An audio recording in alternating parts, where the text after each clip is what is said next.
Hey everybody, welcome to another episode of Comix Rant Minis. I'm your host Arvin Bautista, and today we're going to talk about The Last Mermaid, issue number 2 by Derek Kirk Kim. I had first seen Derek Kirk Kim's stuff from this book, so I used to live in in San Francisco Bay Area. There was a bookstore next to me called Green Apple, and it would sell these used books, and I stumbled across his work, which apparently is a compilation of his stuff that was first published on his website. Anyway, this is the first time I saw it. Is this book called Same Difference in Other Stories. I believe it's packaged differently nowadays, but if you see it, please pick it up. It's pretty darn awesome. One of my favorite indie stories set in the Bay Area, and I like the approach. I like the characters. I liked their experiences. I'm not sure if he's probably drawing semi-autobiographical kind of stories, and strung together into this pretty dramatic one that has some nice observations about people, interactions, and relationships. And one of the best scenes is when they go to this Safeway in Pacifica. So it kind of really grounds it into Safeway is a grocery supermarket in the Bay, and there is this main one that's in Pacifica if you guys ever go there. And it's kind of nice that he sets it in this area that I know and makes these characters even more real. Definitely the way he draws things too is this mix of manga and realism. And then throughout the whole book, there's all these other short stories in there. Anyway, great book. But we are talking about his latest book here, which is The Last Mermaid. The second issue, I never talked about the first one. I have the first one here too, but I think I'm just trying to catch up to things as I buy them when I post them on these videos. So we can briefly take a look at this too. It's, the premise is there's one last mermaid in the world, and she's trying to look for water because everything is a barren wasteland. What's kind of cool about this is I've never seen his work like this before. As I've just showed you, I've loved his black and white work. Apparently he disappeared from comics for quite a while. Apparently he had moved on and done animation work and film and all sorts of things, working for big companies and so on. And I guess The Last Mermaid came about, like a lot of things, from the pandemic. So he had to move back to San Francisco in the Bay. He actually talks about it in this comic, and he had to figure out something to do. And he went back to his first love, which is comics. And, you know, it's so strange because just a few years ago, I was wondering where he did go. I had no real, any kind of idea what happened because I loved his comics so much. And there was only just that one book that I had, and he did like all these live action things. In any case, you could see like how his animation background comes into play with the comic. And sorry, by the way, there's going to be a bunch of spoilers in this video on these comics. Just wanted to tell you guys as I flip through them. I just wanted to share it though. And so there's a lot of comics that do the storyboard kind of treatment, and I have a few of them. And I have much respect for the artists that can do it. There's like graphic novels of this stuff, and it's all storyboard style, basically, you know, widescreen and very similar panel layout. But I feel like that never really taps into just how awesome comics can be. It feels like squeezing a different medium into comic book format. And they are related. I have to tell you guys, they are related, storyboarding and comics, except you can't do this in storyboard. This size and scope is like, you know, you could put it in this little panel and you can look at it, and it could be the splash page, but there's nothing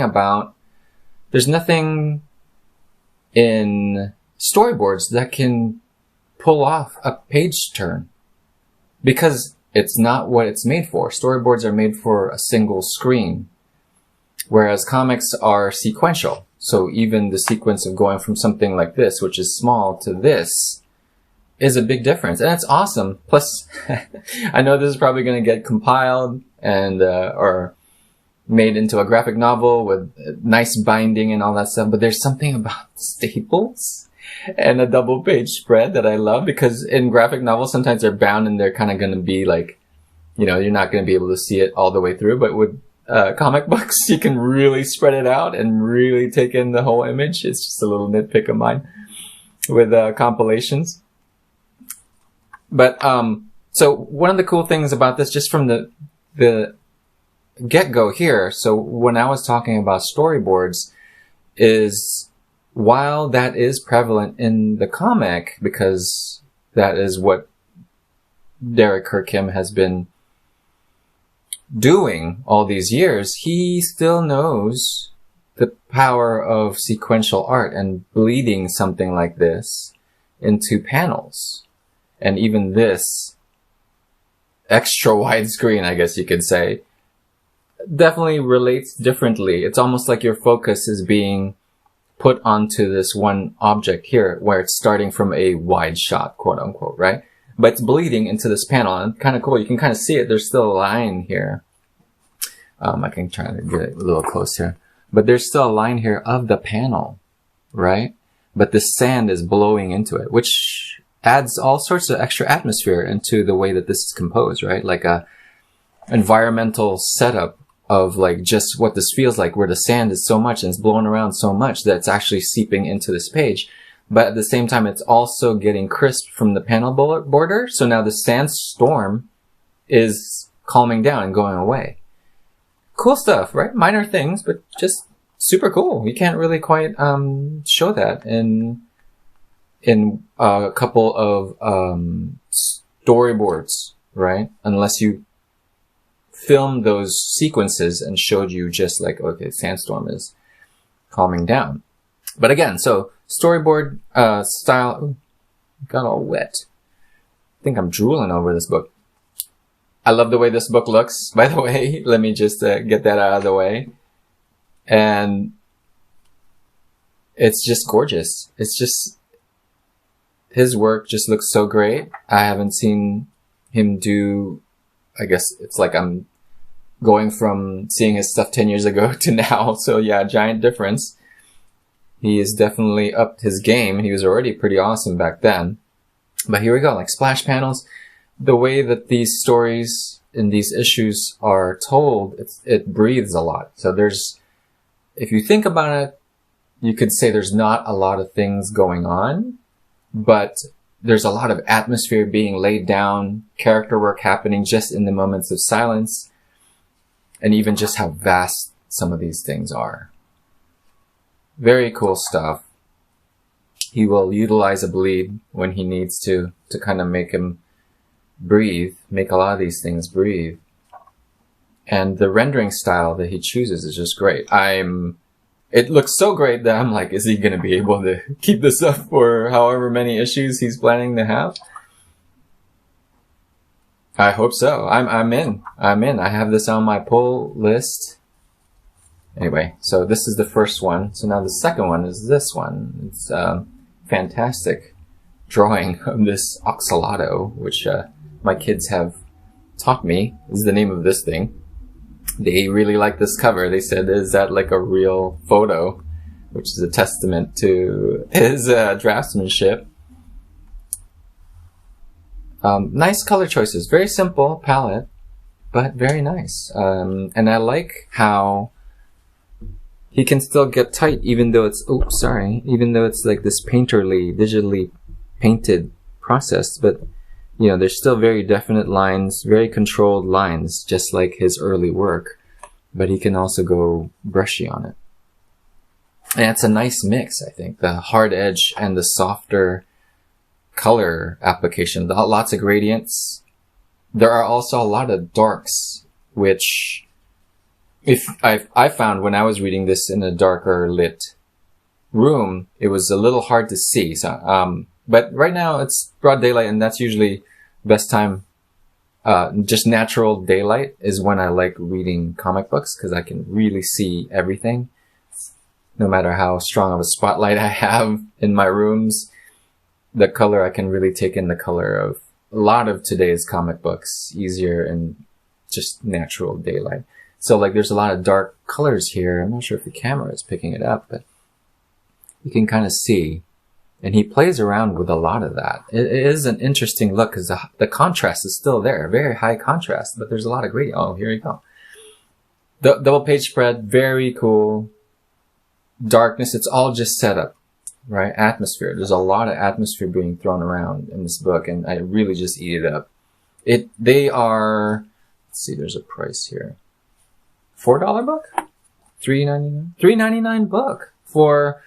By the way, this format is also a little different. It's a square format, bigger, like magazine size, but not as tall. Bigger than regular comic book issues. So it's kind of like this special feeling. There's a lot of feeling that's being put together just in the way the book is presented to you. And I love that. For $3.99, I love that. And there's around 24 pages, I think, in this one with some behind the scenes pages. And the first book is 30 pages. So nowadays, comic books are really expensive. And I really have to choose what I want to buy. And this is definitely one of them. This is worth it for me. For a $4 book, I know it's kind of hard to justify in our generation where games are free. Right? And that lasts you however many minutes of gameplay time. Sometimes like hours upon hours and months upon months, especially the way the games are released nowadays, live games. But I think it's worth it for me. A $4 book like this, just to soak in all this stuff. Great sequencing. So he'll still do things. So yeah, okay. So all these are all, let's see, storyboard style panels. But there's things that he does. He'll break the panel for sound. He will leave a giant gutter for space of time that has passed, which is great. It's sequential art, and you don't do this in regular storyboards. So I kind of like that it's in there because it kind of reminds the reader, hey, this is comics. Right? It's not just a bunch of storyboards slapped together. And I've read my fair share of storyboards slapped together. He will still have sequences like this, which you could say is like storyboards slapped together, but it works because it's not always like this. Things like this, where you're cutting up the splash page into moments, and it provides a nice pan, not just for time reasons, right? The panels are getting wider or taller, but also you're going down in depth. Just cool storytelling techniques that you could tell he knows how to use. The characters are really well drawn, really well detailed. I'm probably going to spoil the end of this book for you guys, but you know, it also turns dark if you want. You got the little mermaid swimming around, but you got like skull and crossbones all over the place. Giant monsters. And, you know, he lets this page breathe. There's a lot of atmosphere and timing and environment and just art that breathes. And I think that's why I appreciate it. There's a lot of times that decompressed storytelling makes me feel like I paid how much for this? I paid $5 for like decompressed stories. Like there's a lot that happens like that in the big two. And, you know, I'll support it because I'm a sucker. But here it feels worth it. $4. And it just feels worth it. I will keep flipping through these issues all the time. And here's at the end. So he's looking for letter columns, kind of old school, but he gives you a little insight into his process, which is nice. So where I think the first issue was 30 pages, he took, I think, like 6 pages or something like that from his own sequential art page count to kind of give you a behind the scenes look. And this is where you can kind of see his animation background kicking in. And I'm so glad, like, he has also some insights on things that happened before the series and what he'd like for it to be, how he pitched it before, and now he's gone back to his love of comics, which is always awesome. Because at the end of the day, you know, you need to pay the bills, and that's what happens. But it's nice to see him come back to his first love, as he called it. Because I think a lot of people do have comics as their first love. It's just hard to make a real living out of it. It's possible, for sure, but, you know, it's tough. It's tough. But in any case, this is Derek Kirk Kim's The Last Mermaid, issue number 2. I would say please go and buy and support your local comic book store. If you like this, buy it, even though it's spoiled it for you. It's just worth it. It's worth it to own this. Just really great stuff. Yeah, the lettering's pretty good. I didn't even mention that, did I? Did he letter this too? He did. He did everything. Just cool. It works with his art, of course. But, you know, it's definitely easy to mess up lettering. And this is cool. I always like it when this lettering, the thought bubbles kind of go deep into the throat. It's like this kind of like, it's uncomfortable. It's weird. I forget when I saw this first, early on in my comic book reading, but I think it may have been a David Mazzucchelli book, Mazzucchelli. And it's kind of, it makes you think like, okay, it's like this deep, sound, this deep sound and voice it's like choking, and, you know, it's making all these visual things happening with this word bubble. And I like that. I always like that, technique. And here, of course, she takes a deep breath, and that's why she's so happy. Anyway, that's it for today's Comix Rant Mini. Hope you enjoyed it. Hope you go buy some comics, and I'll see you guys next time.